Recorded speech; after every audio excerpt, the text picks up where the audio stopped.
मैं Navneet Gautam classes of physics में आप सभी का स्वागत करता हूं। बीएससी थर्ड सेमेस्टर इलेक्ट्रोमैग्नेटिक्स आप लोग पढ़ रहे हैं और इलेक्ट्रोमैग्नेटिक्स में आज हम पढ़ने वाले हैं इसकी सेकंड यूनिट, जिसका नाम क्या है, मैग्नेटोस्टैटिक्स। ठीक है जी, तो हेडिंग डालिए यूनिट सेकंड। तो यूनिट सेकंड है और यूनिट का नाम क्या है आप पहले से जानते हैं, मैंने सिलेबस डिस्कशन में बताया था, मैग्नेटोस्टैटिक्स। ठीक है जी, वो तो इलेक्ट्रोस्टैटिक्स थी, ये है मैग्नेटोस्टैटिक्स। उसे कहते थे इलेक्ट्रोस्टैटिक्स यानी वैद्युत स्थैतिकी। इसे क्या कहेंगे, चुंबक, ठीक है जी, स्थैतिकी, चुंबक स्थैतिकी। क्लियर है? तो यानी मैग्नेटोस्टैटिक्स क्या है, मैंने बताया था इलेक्ट्रोस्टैटिक्स के बारे में, और इसी प्रकार अब मैग्नेटोस्टैटिक्स क्या है, यानी इसमें मैग्नेट के बारे में पढ़ना है, मैग्नेटिक फील्ड के बारे में पढ़ना है। ठीक है, इस तरीके के कॉन्सेप्ट आपको पढ़ने हैं। तो उसमें इलेक्ट्रिक फील्ड से रिलेटेड आपने बातें पढ़ी इलेक्ट्रोस्टैटिक्स में, और इसमें आप मैग्नेटिक फील्ड से रिलेटेड बातें पढ़ेंगे। तो वहाँ इलेक्ट्रोस्टैटिक फोर्स भी था, तो यहाँ क्या रहेगा, मैग्नेटिक फोर्स। इस तरीके से ये मैग्नेट से रिलेटेड है सारी यूनिट। ठीक है जी, तो इसमें मैग्नेटिक फील्ड के बारे में आपको पढ़ना है। तो सबसे पहले हेडिंग आप मैग्नेटिक फील्ड ही डाल लो, है ना। तो पहली हेडिंग डालो magnetic field.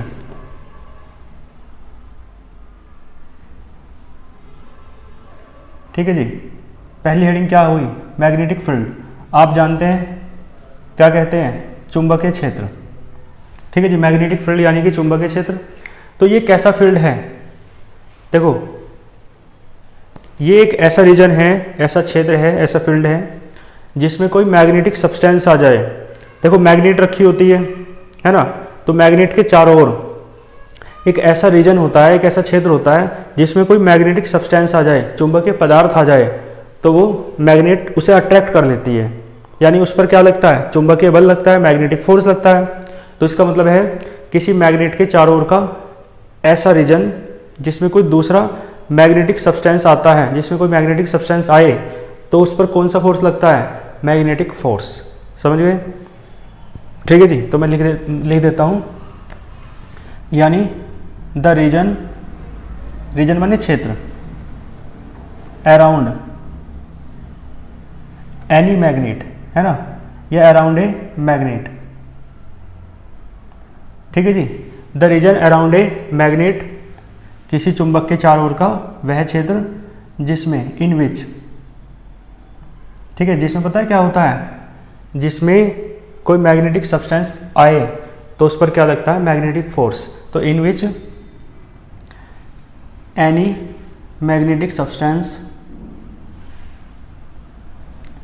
Any magnetic substance, ठीक है जी, क्या फील करता है, फील्स या एक्सपीरियंसेस लिख सकते हो। फील्स क्या फील करता है, मैंने बताया मैग्नेटिक फोर्स। ठीक है जी, फील्स मैग्नेटिक फोर्स। ठीक है जी, तो यानी एक ऐसा रीजन है मैग्नेट के चारों ओर का जिसमें कोई मैग्नेटिक सब्सटेंस क्या फील करता है, मैग्नेटिक फोर्स फील करता है। तो ऐसा रीजन क्या कहलाता है, कोमला लिख देना, is known as magnetic field. ठीक है जी, तो इसकी हिंदी सुन लो, किसी चुंबक के चारों ओर का वह क्षेत्र जिसमें कोई चुंबकीय पदार्थ चुंबकीय बल का अनुभव करता है, क्या कहलाता है, चुंबकीय क्षेत्र कहलाता है। ठीक है जी, फिर आप लिखना, it is denoted by vector B. ठीक है, इसे आप किससे डिनोट करते हैं, it is denoted by vector B, यानी इसे वेक्टर बी से प्रदर्शित करते हैं। कोई दिक्कत नहीं होगी इसमें आपको। और देखो इसमें लिखना आप, it is also known as, है ना, इसके और नाम भी हैं। एक नाम है इसका मैग्नेटिक इंडक्शन, ठीक है जी, चुंबकीय प्रेरण कहते हैं हिंदी में, मैग्नेटिक इंडक्शन यानी चुंबकीय प्रेरण। और एक नाम है इसका मैग्नेटिक फ्लक्स डेंसिटी,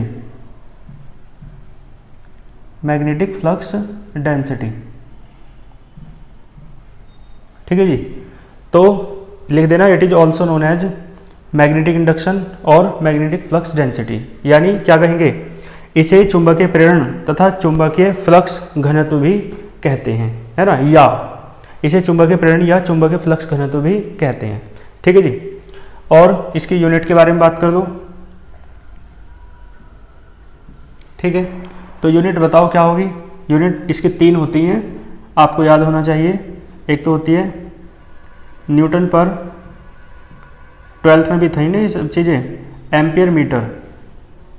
एक तो ये है न्यूटन पर एम्पियर मीटर, एक होती है weber per metre square, weber per metre square, ठीक है जी। और एक सबसे फेमस जो इसकी यूनिट है वो साइंटिस्ट के नाम से है टेस्ला, ठीक है जी। निकोला टेस्ला एक बड़े महान क्रांतिकारी वैज्ञानिक हुए, उन्हीं के नाम से इसकी यूनिट है टेस्ला, ठीक है जी। क्लियर है। तो इसकी तीनों यूनिट आपको याद रखनी है, न्यूटन पर एम्पियर मीटर है, वेबर पर मीटर स्क्वायर है, या फिर टेस्ला है। टेस्ला को आप कैपिटल टी से लिख देते हैं शॉर्ट में, ठीक है जी। और हाँ, इसकी एक यूनिट गोस भी होती है, सीजीएस यूनिट है ये। कौन सी यूनिट है? CGS unit. सीजीएस तो आप समझते हैं, centimetre gram second, system of units. तो सीजीएस सिस्टम ऑफ यूनिट्स में, ठीक है, जो इसकी यूनिट है मैग्नेटिक फील्ड की वो होती है गॉस, और 1 गॉस बराबर होता है 10⁻⁻⁴ टेस्ला, ठीक है जी। माइनस नहीं प्लस, 10⁻⁴ टेस्ला, बल्कि गॉस जो है, हाँ माइनस आएगा। क्यों? क्योंकि टेस्ला बड़ी यूनिट है, समझ गए, और गॉस क्या है? छोटी यूनिट है। तो छोटी यूनिट को बड़ी में बदलना है तो माइनस पावर, तो 1 टेस्ला बराबर होगा 10⁻⁴ गॉस, ठीक है। तो बड़ी यूनिट को छोटी में बदलना हो तो प्लस की पावर, और छोटी को बड़ी में बदलना हो तो माइनस की पावर, ठीक है जी। तो यूनिट भी मैंने आपको बता दी, और डेफिनेशन बताई, इसके अनदर नेम बताए, किससे डिनोट करते हैं ये बताया, यूनिट बताई, और क्या रहेगा, ठीक है जी। ठीक है जी। तो मैग्नेटिक फील्ड क्या होता है मैंने आपको बता दिया है, इसमें आपको कोई डाउट नहीं होगा, ठीक है जी। तो हाँ, इसे आप मैंने बता दिया, ऐसे करके भी लिख सकते हो, 1 टेस्ला बराबर 10⁻⁴ गॉस, ठीक है। और करके चाहो तो लिख लो, 1 टेस्ला बराबर 10⁻⁴ गॉस। गॉस छोटी यूनिट है ना, यानी सीजीएस सिस्टम की यूनिट है, ठीक है जी। गॉस और टेस्ला में रिलेशन ये होता है, तो यूनिट, ठीक है। तो मैग्नेटिक फील्ड क्या होता है, इसमें आपको कोई दिक्कत नहीं होगी, है ना। यहाँ तक का स्क्रीनशॉट ले लो। अब हम चलते हैं मैग्नेटिक फील्ड के बाद, ठीक है जी। तो मैग्नेटिक फील्ड के बारे में पढ़ना था, मैग्नेट के बारे में पढ़ना है मैग्नेटोस्टैटिक्स में। तो पहली हेडिंग मैग्नेटिक फील्ड हमने कंप्लीट कर ली है, ठीक है जी। अब हम चलते हैं, नेक्स्ट हेडिंग डालो। बहुत आसान सी है, अभी तो बेसिक से टॉपिक हैं सारे, बहुत आसान सी हेडिंग है, इलेक्ट्रिक करंट, है ना। देखो कितनी आसान है, 12th क्लास में आप पढ़ के आए हैं इलेक्ट्रिक करंट क्या होता है, ठीक है जी। तो हेडिंग डालो इलेक्ट्रिक करंट, यानी वैद्युत धारा, इलेक्ट्रिक करंट, ठीक है जी। इलेक्ट्रिक करंट यानी कि वैद्युत धारा, ठीक है। और आप बताएं मुझे इसका फॉर्मूला क्या होता है, I बराबर Q/T। I बराबर क्या होता है, Q/T। तो देखो डेफिनेशन बनाने के लिए नीचे वाली क्वांटिटी को 1 मान लिया जाता है, तो यदि T को 1 सेकंड मान लूँ तो I किसके बराबर आएगा, Q के। इसका मतलब है करंट कोई अलग क्वांटिटी नहीं है, बल्कि वास्तव में वो किसके बराबर है, चार्ज के, यानी चार्ज ही है। करंट क्या है, चार्ज ही है। लेकिन कौन सा चार्ज, जो किसी कंडक्टर वायर में 1 सेकंड में फ्लो होता है, ठीक है। यानी किसी वायर में 1 सेकंड में फ्लो होने वाले चार्ज को ही आप क्या कहते हैं, इलेक्ट्रिक करंट कहते हैं। बात समझ में आई, ठीक है। तो आप यहां से ही डेफिनेशन दे देंगे, यानी the flow of charge, the flow of charge, charge का फ्लो, ठीक है जी। किसमें, इन एनी कंडक्टर वायर, इन एनी कंडक्टर वायर, और कितनी सेकंड में, तो मैंने कहा इन 1 सेकंड, ठीक है जी, इन 1 सेकंड, कोई दिक्कत तो नहीं। तो the flow of charge in any conductor wire in 1 second को मतलब लिख दूँ, is known as electric current. और नेक्स्ट लाइन में लिखना, it is denoted by small I, कोई दिक्कत नहीं, हिंदी में सुन लो एक बार। देखो किसी चालक तार में, है ना, 1 सेकंड में बहने वाले आवेश को धारा कहते हैं, विद्युत धारा कहते हैं। इसे आई से प्रदर्शित करते हैं, कोई दिक्कत नहीं। फिर देखो आई के वो क्यू क्या है, टी क्या है, आपको बताना पड़ेगा, और फिर आप फॉर्मूला लिखेंगे। तो आप लिखेंगे if Q be the electric charge, है ना, flowing in small T time या स्मॉल टी सेकेंड, तो देन इलेक्ट्रिक करंट, और लिख लो फॉर्मूला, देन इलेक्ट्रिक करंट, फिर फॉर्मूला लिख के इसे बॉक्स में बंद कर देना। ये चीज़ नीचे वाली समझाने के लिए थी, कर लोगे ना। तो यदि टी सेकंड में तार में बहने वाला आवेश Q हो तो विद्युत धारा I बराबर Q अपॉन टी। ठीक है, फॉर्मूला लिख के बॉक्स बंद कर देना। और फिर इसकी यूनिट के बारे में बात कर दो। ठीक है जी, यूनिट क्या हो जाएगी भाई, यूनिट आपको पता है, इसकी तो कूलाम होती है चार्ज की, और इसकी होती है सेकंड टाइम की। तो कूलाम पर सेकंड होती है, लेकिन कूलाम पर सेकंड को एम्पियर कहते हैं। ठीक है ना भाई, एम्पियर भी होती है तो कूलाम पर सेकंड भी होती है और एम्पियर भी होती है, कोई दिक्कत तो नहीं। एम्पियर को आप कैपिटल ए से डिनोट करते हैं, और इसकी डायमेंशन देख लो, यानी विमा, यूनिट यानी मात्रक। तो डायमेंशन विमा कितनी हो जाएगी, आपको पता है आई की तो ए होती है, चाहे तो फॉर्मूले से निकाल लो, T A upon T, T से टी कट गया, जब भी ए आएगी। ठीक है, और लिख देना ई टी जे। देखो जो करंट है ना वो स्केलर क्वांटिटी है, स्केलर है ना, ठीक है जी, यानी अदिश राशि है। ठीक है, इसमें दिशा नहीं होती, मतलब दिशा होती तो है लेकिन दिशा निश्चित नहीं होती। जैसे करंट ऐसे बह रहा है तो करंट ऐसे भी तो बह सकता है, दिशा है तो लेकिन निश्चित नहीं है, समझ गए ना। तो डायरेक्शन इसकी फिक्स्ड नहीं होती, इसी कारण ये कैसी क्वांटिटी है, स्केलर क्वांटिटी है, अदिश राशि है। तो नीचे लिख देना ईटीजे स्केलर क्वांटिटी, है ना, यह एक अदिश राशि है। तो इलेक्ट्रिक करंट क्या होता है ये भी मैंने आपको बताया, इसमें भी आपको कोई दिक्कत नहीं होगी। आइए चलते हैं नेक्स्ट टॉपिक पर।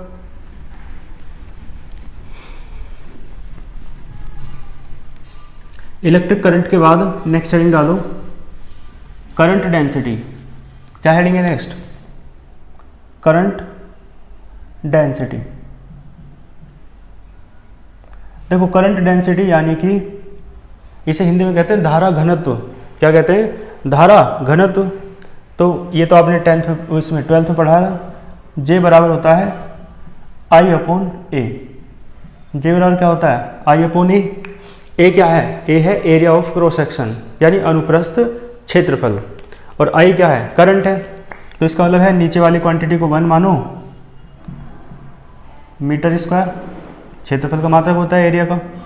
तो जे बराबर क्या होगा, आई होगा या नहीं। इसका मतलब है जो करंट डेंसिटी है जे, वो वास्तव में क्या है, करंट है। लेकिन कौन सा करंट है, तो वो करंट है जो किसी वायर में, है ना, किसी वायर के 1 metre square area of cross section में फ्लो होता है। देखो ये सामने से दिख रहा है ना, ये है एरिया ऑफ क्रॉस सेक्शन, अनुप्रस्थ क्षेत्रफल। ठीक है जी, तो किसी वायर के 1 मीटर स्क्वायर या unit area of cross section में फ्लो होने वाला जो करंट है उसे आप क्या कहते हैं, करंट डेंसिटी। लेकिन शर्त है, मान लो मेन करंट वायर में इस तरफ फ्लो हो रहा है ऐसे, तो यदि करंट जैसे बीच में है तो इस सारे सरफेस पर फैल जाएगा ना। तो जब सरफेस पर फैलेगा तो बीच से इधर इधर इधर ऐसे चारों तरफ चलेगा नहीं। तो मेन करंट तो ऐसे चल रहा है, ठीक है, वायर में, लेकिन इसमें करंट ऐसे चलेगा सारे में जब फैलेगा।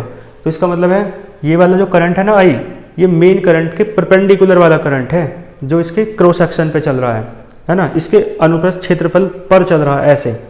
ठीक है, मेन करंट तो ऐसे चल रहा है, लेकिन ये वो वाला करंट है जो इसके सरफेस पर ऐसे ऐसे चल रहा है ना, सारे में फैलेगा ना, समझ गए। तो इसका मतलब है, इसकी डेफिनेशन देखो क्या हो जाएगी, द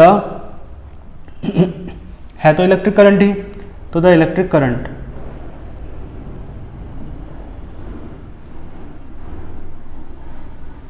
ठीक है जी।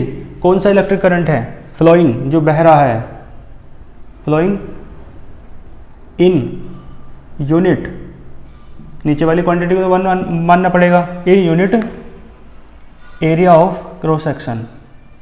ठीक है जी, in unit area of cross section या क्रॉस सेक्शनल एरिया, जो भी आप कहना चाहें, in unit cross sectional area. ठीक है जी, यूनिट क्रॉस सेक्शनल एरिया है, लेकिन मैंने शर्त बताई मेन करंट के डायरेक्शन के कैसा बहता है, परपेंडिकुलरली। तो आगे लिखेंगे परपेंडिकुलर, ठीक है, to the perpendicular to the direction of, बोलो, main current, perpendicular to the direction of main current. ठीक है जी, तो the electric current flowing in unit cross sectional area perpendicular to the direction of main current को मतलब लिख देना is known as current density. ठीक है जी, और नेक्स्ट लाइन से लिखना it is denoted by J, है ना, इसे आप जे से डिनोट करते हैं।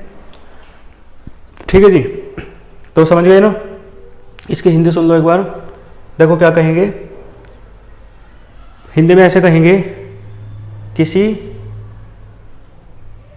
एक बात और लिखो यहाँ, flowing in unit cross sectional area, यहाँ एक बात और लिखना, unit cross sectional area of any wire. ठीक है, किसी वायर का है यूनिट क्रॉस सेक्शनल एरिया।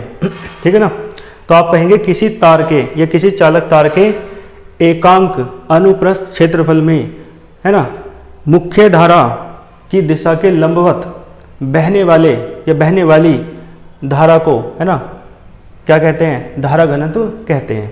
इसे जैसे प्रदर्शित करते हैं, लिख लोगे ना। तो फिर आई बताना पड़ेगा, ए बताना पड़ेगा, ये क्या क्या है, फिर फॉर्मूला लिख देना। तो आप नेक्स्ट लाइन में लिखोगे if I be the electric current flowing in capital A area of cross section of the wire, तो देन करंट डेंसिटी। ठीक है, लिखना सीख गए होंगे आप किस तरीके से हम लिखते हैं, क्या हमारा पैटर्न है, आप अब तक सीख चुके होंगे। तो then current density, next line में आप फॉर्मूला लिखेंगे और इसे बॉक्स में बंद कर देंगे। ठीक है, हिंदी में क्या कहेंगे, देखो हिंदी में क्या कहेंगे, यदि कैपिटल ए अनुप्रस्थ क्षेत्रफल में बहने वाली धारा आई हो तो धारा घनत्व आई जे बराबर आई अपॉन ए। ठीक है, इसे बॉक्स बंद कर देना। अब सुनो यूनिट के बारे में बात कर लेते हैं। देखो यूनिट क्या हो जाएगी, आई तो क्या है, करंट है, करंट की होती है एम्पियर, और इसकी एरिया की मीटर स्क्वायर, तो एम्पियर पर मीटर स्क्वायर। ठीक है जी, कोई दिक्कत नहीं। इसे आप शॉर्ट में ऐसे भी लिख सकते हो, एम्पियर पर मीटर स्क्वायर।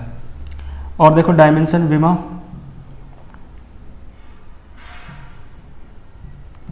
देखो डायमेंशन क्या होती है, इसकी तो ए होती है और इसकी होती है एल स्क्वायर। ठीक है ना, एरिया की, क्षेत्रफल की, तो हो जाएगी एल की पावर -2 इंटू ए। ठीक है जी, कोई दिक्कत नहीं होगी। तो एक करंट डेंसिटी की डायमेंशन है। और हाँ, एक बात मैं बताता चलूँ आपको, लिख देना it is a vector quantity, ये वेक्टर क्वांटिटी है। ठीक है जी, ठीक है, यानी यह एक सदिश राशि है। क्यों, क्योंकि एरिया वेक्टर होता है, बताया था ना एरिया वेक्टर, उसमें एरिया वेक्टर पढ़ाया तो था जब मैग्नेटिक फ्लक्स पढ़ाया था। तो जे वेक्टर जे बराबर होगा आई अपॉन वेक्टर ए, समझ गए। आई तो स्केलर है तो उस पर वेक्टर नहीं लगेगा, इसे आप ऐसे भी लिख सकते हो, आई बराबर होता है vector J dot vector A, इसे आप ऐसे भी लिख सकते हो। और ए डॉट भी होता है ए बी कोस थीटा, तो इस फॉर्मूले को आप ऐसे भी लिख सकते हो जे ए कोस थीटा। ठीक है जी, कोई दिक्कत नहीं।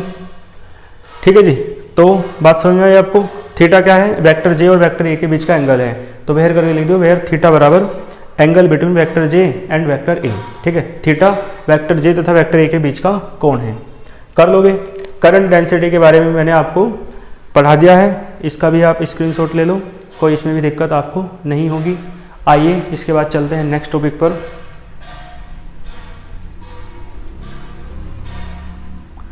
ठीक है जी, करंट डेंसिटी भी पढ़ाया, 3 हमने पढ़ लिया, मैग्नेटिक फील्ड क्या होता है, इलेक्ट्रिक करंट क्या होता है, करंट डेंसिटी क्या होती है। अब हम पढ़ेंगे सबसे इम्पोर्टेंट, प्रचलित और क्रांतिकारी, है ना, जो बहुत पॉपुलर है और जिसे आप 12th क्लास में पढ़ के आए हैं, बायो सावर्ट लॉ। याद है ना, बायो सावर्ट का नियम, ये बहुत इंपॉर्टेंट है, बहुत ज़्यादा, यानी पूरी मैग्नेटोस्टैटिक्स ही इसी एक लो पर टिकी हुई है ना। तो हेडिंग क्या है, बायो सावर्ट लॉ। इसमें टी साइलेंट होता है, बायो सावर्ट लॉ, ठीक है। हिंदी में कहते हैं बायो सावर्ट का नियम, ठीक है। बायो और सावर्ट अलग अलग वैज्ञानिक हैं, ठीक है जी। उन्होंने क्या बताया था आपको याद है? उन्होंने, देखो मैं आपको बताऊं, पहले ऐसा माना जाता था कि इलेक्ट्रिसिटी और मैग्नेटिज्म फिजिक्स की अलग अलग ब्रांच हैं। इलेक्ट्रिसिटी अलग चीज़ है फिजिक्स की, जिसमें इलेक्ट्रिक फील्ड क्या होता है, इलेक्ट्रिसिटी क्या होती है, इस तरीके की बातें करते हैं। और मैग्नेटिज्म एक अलग ब्रांच है। लेकिन मैंने इसे नियम को क्रांतिकारी क्यों कहा? क्रांतिकारी उसे कहते हैं जो दिशा और दशा बदल दे, है ना, जिसके बाद सोचने का लोगों का तरीका बदल जाए, उस चीज़ को क्रांतिकारी कहते हैं, ठीक है जी। तो जैसे हमारे बड़े क्रांतिकारी हुए भगत सिंह, है ना, सुखदेव, राजगुरु, चंद्रशेखर आज़ाद, है ना, उधम सिंह, ये लोग, इनके बाद जब ये पैदा हुए तो इनके बाद सोचने की दिशा बदल गई लोगों की। कैसे? पहले शांति का मार्ग अपनाते थे लोग गांधी जी के सिद्धांतों पर चलकर, लेकिन जब ये लोग आए तो लोगों ने कहा कि भाई, है ना, थोड़ा हिंसा का सहारा भी लेना पड़ेगा। तो इसका मतलब क्या हुआ, लोगों की सोच बदली। तो इसलिए हम उन्हें क्रांतिकारी कहते हैं। अपने जो स्वतंत्रता सेनानी थे जिन्होंने आज़ादी के आंदोलन के लिए लड़ाई की। लेकिन हम यहाँ बात कर रहे हैं बायो सावर्ट लॉ। तो ऐसा लॉ है ये जिससे पहले सोच अलग थी। मैंने बताया इलेक्ट्रिसिटी और मैग्नेटिज्म को अलग अलग माना जाता था, फिजिक्स की अलग ब्रांच है। इस लॉ ने दोनों को जोड़ दिया, इलेक्ट्रिसिटी को भी और मैग्नेटिज्म को, और ऐसा बताया कि इलेक्ट्रिसिटी और मैग्नेटिज्म फिजिक्स की अलग अलग ब्रांच नहीं है, बल्कि वो दोनों एक दूसरे से लिंक्ड हैं, ठीक है। तो बताओ, पुरानी चली आ रही बातों को इसने बदल दिया ना। तो जो पुरानी चली आ रही बातों को बदल दे, सोच को बदल दे, है ना, सिद्धांतों को बदल दे, उसे ही क्रांतिकारी कहा जाता है। इसलिए मैंने इसे क्रांतिकारी कहा, है ना। समझ गए ना। तो बायो सावर्ट लॉ ने क्या बताया, देखो आपको याद है बहुत अच्छे से कि जब किसी वायर में करंट फ्लो कराया जाता है तो वायर के चारों ओर क्या वो क्या प्रोड्यूस हो जाता है, एक मैग्नेटिक फील्ड प्रोड्यूस हो जाता है, ठीक है। जब किसी वायर में करंट फ्लो कराया जाता है तो वायर के चारों ओर एक मैग्नेटिक फील्ड प्रोड्यूस हो जाता है, ठीक है जी। यही बात बताई उन्होंने। यानी जब किसी चालक तार में धारा प्रवाहित की जाती है तो तार के चारों ओर एक चुंबकीय क्षेत्र उत्पन्न हो जाता है। आपको याद है ना, इस नियम को बायो सावर्ट का नियम कहते हैं, ठीक है जी। व्हेन ए करंट इज, है ना, flowing in any conductor wire, when a current is flowing कह दो, फ्लोज कह दो, शब्दों से कुछ नहीं होता। When a current flows in any conductor wire, तो क्या होगा, देन देयर प्रोड्यूस, है ना, a magnetic field around the wire. तो वायर के चारों ओर क्या प्रोड्यूस हो जाएगा, मैग्नेटिक फील्ड। तो this law is known as Biot Savart law, है ना। तो इस लॉ ने बताया पहली बार कि इलेक्ट्रिसिटी से आप मैग्नेटिज्म की प्रॉपर्टी प्रोड्यूस कर सकते हो। ऐसा नहीं है कि इलेक्ट्रिसिटी का मैग्नेटिज्म से कोई लेना देना नहीं है। तो इसलिए क्या, आप करंट फ्लो करा रहे हैं तो इलेक्ट्रिसिटी की बात कर रहे हैं, और मैग्नेटिक फील्ड प्रोड्यूस हो गया तो मैग्नेटिज्म प्रोड्यूस हो गया। इसका मतलब है इस एक लॉ ने इलेक्ट्रिसिटी को मैग्नेटिज्म से जोड़ा और विज्ञान को बहुत आगे बढ़ाया, ठीक है। तो इसलिए बहुत इंपॉर्टेंट और बहुत फेमस, है ना, और बहुत ही रिवॉल्यूशनरी लॉ कहलाता है बायो सावर्ट लॉ। तो मैंने बताया आपको, मैंने बता दिया है, करंट फ्लो कराते हैं तो चारों ओर क्या प्रोड्यूस हो जाता है ना, क्या बोलते हैं उसे, मैग्नेटिक फील्ड। देखो, तो व्हेन वी फ्लो, ऐसे लिख लो चाहे, when we flow the current in any conductor wire,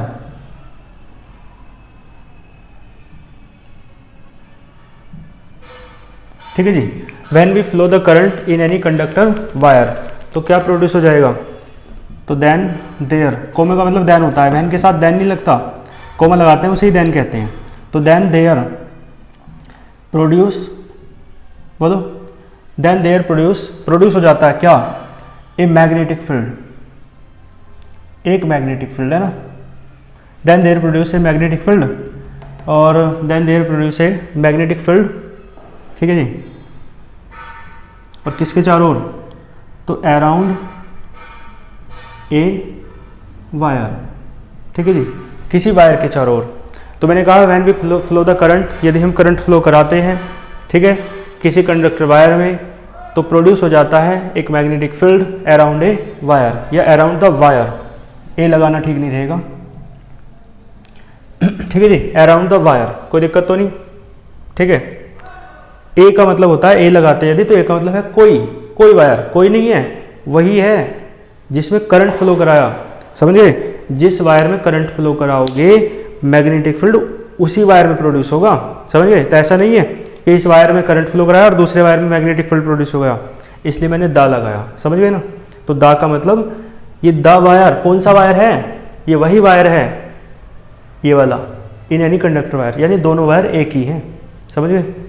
तो जिस वायर में करंट फ्लो कराएंगे उस वायर के चारों ओर ही क्या प्रोड्यूस हो जाएगा, मैग्नेटिक फील्ड।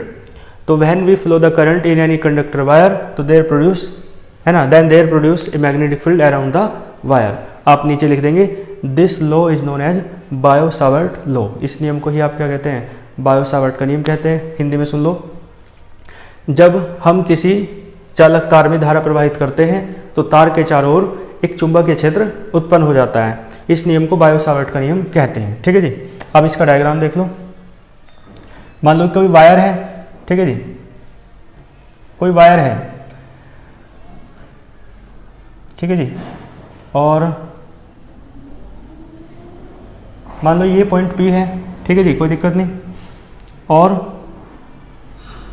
इस वायर का देखो लेंथ कितनी है हमें नहीं पता, हमने इसका एक लेंथ एलिमेंट मान लिया, लंबाई अवयव, जिसकी लंबाई क्या है, dl है, लेंथ कितनी है, dl, और ये इस लाइन के साथ dl कितना एंगल बना रहा है, थीटा।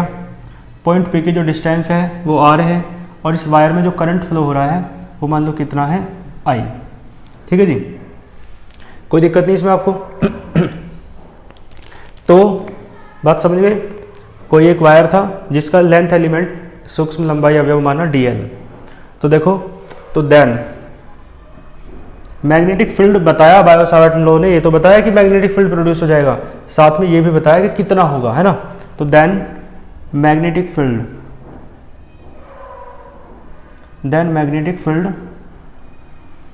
ठीक है जी, किसके कारण, पहले इस स्मॉल लेंथ एलिमेंट के कारण देख लो। तो then magnetic field due to length element, ठीक है जी, लंबाई अवयव के कारण, लेंथ एलिमेंट, ठीक है जी, और कहाँ पर, एट पॉइंट P पर, ठीक है, कोई दिक्कत नहीं, ठीक है जी। देखो डैश कर देना, नंबर फर्स्ट, ये जो मैग्नेटिक फील्ड है ना लेंथ एलिमेंट कारण, और किस पॉइंट पर, पॉइंट P पर, वो होगा आपका, देखो ध्यान दो क्या होगा, ध्यान देना। आप ये बताओ, करंट फ्लो हुआ तभी तो मैग्नेटिक फील्ड प्रोड्यूस हुआ, तो इसका मतलब करंट है तो मैग्नेटिक फील्ड है, तो करंट बढ़ाओगे तो मैग्नेटिक फील्ड भी बढ़ेगा, और करंट घटाओगे तो मैग्नेटिक फील्ड भी घटेगा, समझ गए। इसका मतलब है एक बढ़ा रहे हैं तो दूसरा भी बढ़ रहा है, एक घटा रहे हैं तो दूसरा भी घट रहा है। इसका मतलब है समानुपाती या अनुक्रमानुपाती का रिलेशन है, जिसे आप कहते हैं डायरेक्टली प्रोपोर्शनल, ठीक है। तो इसका मतलब है जो मैग्नेटिक फील्ड है ना लेंथ एलिमेंट का, उसे आप मान लो dB, ठीक है। मैग्नेटिक फील्ड लेंथ एलिमेंट के कारण कितना मान लो, dB, यानी पॉइंट P पर dl के कारण जो लेंथ एलिमेंट है वो dB है, और वही आपको निकालना है। तो dB जो है, आप बताओ लेंथ एलिमेंट के क्या होगा, डायरेक्टली प्रोपोर्शनल, मैंने बताया, मतलब लेंथ इसके करंट के कैसा होगा, करंट की बात करें अभी, करंट के कैसा होगा, डायरेक्टली प्रोपोर्शनल। करंट बढ़ाओगे तो मैग्नेटिक फील्ड भी बढ़ेगा, करंट घटाओगे तो मैग्नेटिक फील्ड भी घटेगा, क्यों, क्योंकि करंट के कारण ही तो प्रोड्यूस हो रहा है मैग्नेटिक फील्ड। तो I के क्या है, ये डायरेक्टली प्रोपोर्शनल, समझ गए। तो इसका मतलब यहाँ पे आपको लिखना है is directly proportional to the electric current flowing in the wire, समझिए क्या लिखोगे, is directly proportional to the electric current flowing in the wire, और दैट इज करके लिख दो ये वाला, अर्थात करके, है ना, dB समानुपाती या dB प्रोपोर्शनल टू I, कोई दिक्कत नहीं। तो I के प्रोपोर्शनल है, ठीक है जी। चलो दूसरे पॉइंट पे आते हैं, लैंग्वेज लिख दोगे ना यहाँ, हाँ बोल दिए मैंने, नहीं तो वीडियो लंबी हो जाएगी फिर ज़्यादा। तो अब देखो दूसरा पॉइंट क्या है भाई, लेंथ एलिमेंट देखो लेंथ जितनी ज़्यादा होगी वायर की, तो वायर के, देखो वायर के कारण ही तो प्रोड्यूस हो रहा है मैग्नेटिक फील्ड। भाई वायर है, करंट है, तभी तो मैग्नेटिक फील्ड प्रोड्यूस हुआ। तो इसका मतलब वायर की लेंथ जितनी ज़्यादा होगी तो मैग्नेटिक फील्ड भी उतना ही ज़्यादा होगा। और हम तो लेंथ एलिमेंट ले रहे हैं, तो लेंथ एलिमेंट का जो साइज है ज़्यादा होगा, लेंथ एलिमेंट बड़ा होगा तो मैग्नेटिक फील्ड भी ज़्यादा होगा। ठीक है, जैसे small length element D L के कारण डी बी है और पूरे के कारण बी हो जाएगा, एल लेंथ के कारण बी हो जाएगा मैग्नेटिक फील्ड। इसका मतलब लेंथ बढ़ा रहे हैं तो मैग्नेटिक फील्ड भी बढ़ रहा है, और लेंथ घटाएंगे तो मैग्नेटिक फील्ड भी घटेगा। इसका मतलब इसके भी क्या है, डायरेक्टली प्रोपोर्शनल। ठीक है, इक्वेशन नंबर सेकंड। बताओ कोई दिक्कत हो तो। यहाँ पे भी लैंग्वेज लिखनी है आपको, क्या लिखोगे, is directly proportional to the length element of the wire, लिख लोगे ना। चलो तो ये हो जाएगा। तीसरे पाओ, देखो तीसरा क्या है, तीसरे में देखो ये होता है डी बी समानुपाती है, प्रोपोर्शनल है साइन थीटा के, और थीटा देखो दिख रहा है एंगल, है ना। ठीक है जी, तो देखो इसकी लैंग्वेज में लिख देता हूँ तीसरे पॉइंट की। क्या लिखोगे, देखो तीसरे पॉइंट की लैंग्वेज यहाँ लिख रहा हूँ। ठीक है, तीसरे पॉइंट में तो इज क्या आएगा, डायरेक्टली प्रोपोर्शनल आएगा, इज डायरेक्टली प्रोपोर्शनल। ठीक है जी, जो कठिन लैंग्वेज है मैं बोर्ड पे लिख देता हूँ। ठीक है, जो इजी है वो तो आप लिख ही सकते हैं। तो डायरेक्टली प्रोपोर्शनल है, अब किसके हैं, तो भैया साइन के हैं। ठीक है, तो is directly proportional, is directly proportional to the sine. ठीक है जी, तो मैंने कहा is directly proportional to the, देखो किसके डायरेक्टली प्रोपोर्शनल होगा, मैंने कहा साइन के, है ना। तो is directly proportional to the sine. ठीक है जी, साइन की पूरी स्पेलिंग ये होती है, तो is directly proportional to the sine. ठीक है, और साइन किसका है, तो साइन है इस एंगल का। ठीक है, तो साइन किसका है, एंगल का, तो साइन ऑफ द एंगल। ठीक है जी, is directly proportional to the sine of angle. ठीक है जी, तो साइन ऑफ एंगल, तो मैंने कहा प्रोपोर्शनल किसके हैं, साइन के, और साइन किसका है, एंगल का, और एंगल मैंने बताया किस किस के बीच का है, तो डीएल और इस लाइन के बीच का है, तो एंगल बिटवीन। ठीक है, डीएल क्या है, लेंथ एलिमेंट है, तो बिटवीन लेंथ एलिमेंट। ठीक है जी, बिटवीन लेंथ एलिमेंट डीएल, और दूसरा क्या है, एंड, ये है लाइन, है ना, एंड द लाइन। कौन सी लाइन, जो बिंदु पी को मिला रही है डीएल से, तो लाइन जॉइनिंग, जो जॉइन करा रही है ना, किसे, द पॉइंट पी को, और किससे, टू द लेंथ एलिमेंट से।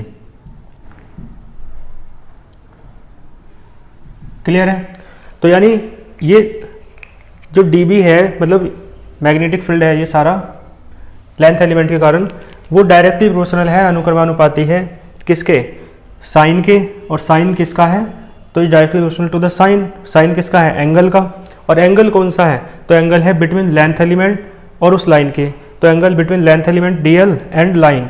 तो लाइन कौन सी है, इसके बारे में डिस्क्रिप्शन दिया, and line joining the point P to the length element, जो लाइन पॉइंट पी को लेंथ एलिमेंट से मिला रही है। ठीक है जी, इसकी हिंदी क्या होगी, क्या होगी, देखो ध्यान देना, लंबाई अवयव डीएल तथा लंबाई अवयव डीएल को बिंदु पी से मिलाने वाली रेखा के बीच के कोण की जिया, साइन को जिया कहते हैं, की जिया के अनुक्रमानुपाती होता है। ठीक है जी, इसकी हिंदी ये हो जाएगी। कौन होता है वो यहाँ पे लिख दिया है, कौन होगा बताओ, सूक्ष्म लंबाई अवयव डीएल के कारण बिंदु पी पर वैद्युत वो चुंबकीय क्षेत्र। ठीक है, कौन होगा, इसकी हिंदी मैंने यहाँ बता दी। ठीक है, एक पॉइंट और रह गया इसका, और एक पॉइंट ये होता है कि डीबी जो है ना वो डायरेक्टली प्रोपोर्शनल है 1/r² के। ठीक है जी, 1/r²। तो r क्या है, r तो पॉइंट p की डिस्टेंस है लेंथ एलिमेंट से, तो आप इसके लैंग्वेज लिखेंगे, लेकिन ये इन्वर्सली प्रोपोर्शनल है। आपको खुद पता है कि देखो डिस्टेंस जितनी ज़्यादा बढ़ाओगे मैग्नेटिक फील्ड उतना ही कम होता जाएगा ना, तो डिस्टेंस के स्क्वायर के कैसा है, इन्वर्सली प्रोपोर्शनल। एक को बढ़ा रहे हैं दूसरा घट रहा है, एक को घटा रहे हैं दूसरा बढ़ रहा है, तो इसे कहते हैं इनवर्सली प्रोपोर्शनल यानी व्युत्क्रमानुपाती। तो आप कहेंगे इज इनवर्सली प्रोपोर्शनल, ठीक है, to the square of distance. किसके इनवर्सली प्रोपोर्शनल है? स्क्वायर ऑफ डिस्टेंस के, ठीक है। और डिस्टेंस कौन सी है? तो square of distance between point P and length element, ठीक है। हिंदी में सुनिए, देखो बिंदु P तथा सूक्ष्म लंबाई अवयव dl के बीच की दूरी के वर्ग के व्युत्क्रमानुपाती होता है, ठीक है। अब इन चारों इक्वेशंस को आप मिला देंगे तो आपको लिखना है on combining the above equations, ऐसे लिखे है ना, ये तो आपने नोट कर लिया होगा। तो on combining the above equations यानी सभी ऊपर की या उपरोक्त समीकरणों को मिलाने पर, तो मिलाओगे तो क्या आएगा? ये आएगा dB प्रोपोर्शनल है, जो ऊपर है वो ऊपर रहेगा अंश में, जो नीचे है वो नीचे रहेगा हर में, ठीक है। तो ये आएगा I dl sine theta upon R square, upon में तो आर स्क्वायर ही था। इस निशान को हटाते हैं तो एक कांस्टेंट आएगा, प्रोपोर्शनलिटी साइन था ये, इसे हटाओगे कांस्टेंट, मान लो के I dl sine theta upon R square. और देखो के की वैल्यू क्या होती है आपको पता है, म्यू नॉट अपॉन 4 पाई। तो dB बराबर कितना आएगा? Mu naught upon 4 pi I dl sine theta upon R square, ठीक है जी। Mu naught upon 4 pi I dl sine theta upon R square, कोई दिक्कत नहीं। तो म्यू नॉट क्या है? तो म्यू नॉट के लिए आप वेयर करके लिख लें, वेयर म्यू नॉट बराबर है, इसे कहते हैं परमिएबिलिटी, ठीक है जी, परमिएबिलिटी, ठीक है जी। इसे हिंदी में कहते हैं चुंबकशीलता, परमिएबिलिटी, ठीक है जी। परमिएबिलिटी ऑफ नोट आ रहा है तो फ्री स्पेस कह दो, या तो फ्री स्पेस के लिए है या एयर के लिए है, ठीक है जी। वैक्यूम भी कह सकते हो, वैक्यूम यानी निर्वात, फ्री स्पेस यानी अंतरिक्ष, उसे भी निर्वात ही कह सकते हैं। और एयर क्या है? वायु। तो इन सब की क्या है? ये विद्युतशीलता है। म्यू नॉट बराबर क्या है? परमिएबिलिटी ऑफ फ्री स्पेस और एयर और वैक्यूम, और इसका मान होता है वैल्यू 4 पाई इंटू 10⁻⁻7 न्यूटन पर एम्पियर स्क्वायर, ठीक है जी। तो आप यहाँ वैल्यू भी रख सकते हो, तो आपका यदि वैल्यू रखोगे तो dB बराबर क्या आएगा? 4 पाई, देखो म्यू नॉट अपॉन 4 पाई क्या आएगा? 10⁻⁻7, म्यू नॉट अपॉन 4 पाई की वैल्यू डायरेक्ट रख दो तो 10⁻⁻7 I dl sine theta upon R square, ठीक है। तो एक आपका ये बन जाएगा। दोनों ही मैग्नेटिक फील्ड हैं, किसके कारण? लेंथ एलिमेंट के कारण।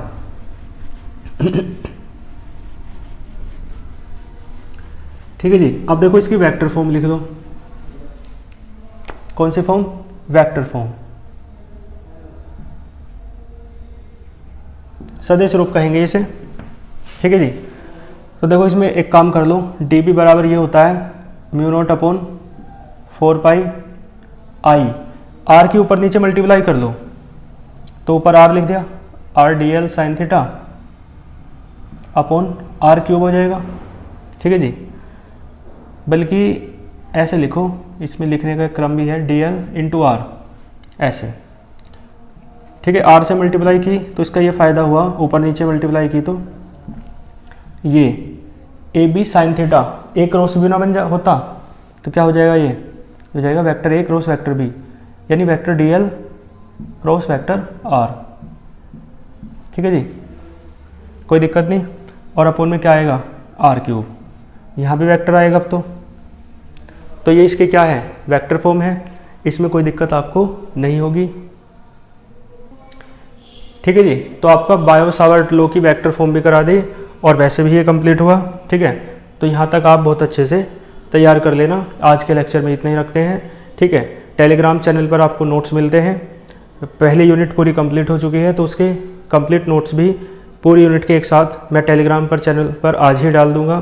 तो आप लोग टेलीग्राम चैनल में यदि ज्वाइन नहीं है तो आप वीडियो के डिस्क्रिप्शन बॉक्स में जाएं, टेलीग्राम चैनल का लिंक दिया हुआ है, उस पर क्लिक करके आप टेलीग्राम चैनल को ज्वाइन कर सकते हैं। वहाँ पर आपको मैंने बुक की PDF भी अवेलेबल कराई है, हिंदी में भी इंग्लिश में भी, ऑप्टिक्स की। ठीक है, ऑप्टिक्स जो है मॉडर्न ऑप्टिक्स, और इसकी इलेक्ट्रोमैग्नेटिक्स की इंग्लिश में है PDF पड़ी है, और हिंदी में भी मैं जल्द प्रोवाइड कराने वाला हूँ। ठीक है, और यदि आप पेड बैच से जुड़ना चाहते हैं ऑप्टिक्स के, तो आप वीडियो के डिस्क्रिप्शन बॉक्स में एक नंबर दिया हुआ है 8755982014, उस पर आप व्हाट्सएप पर कांटेक्ट कर सकते हैं। ठीक है जी, मिलते हैं फिर नेक्स्ट लेक्चर में। अच्छे से पढ़ते रहिए। All the very best.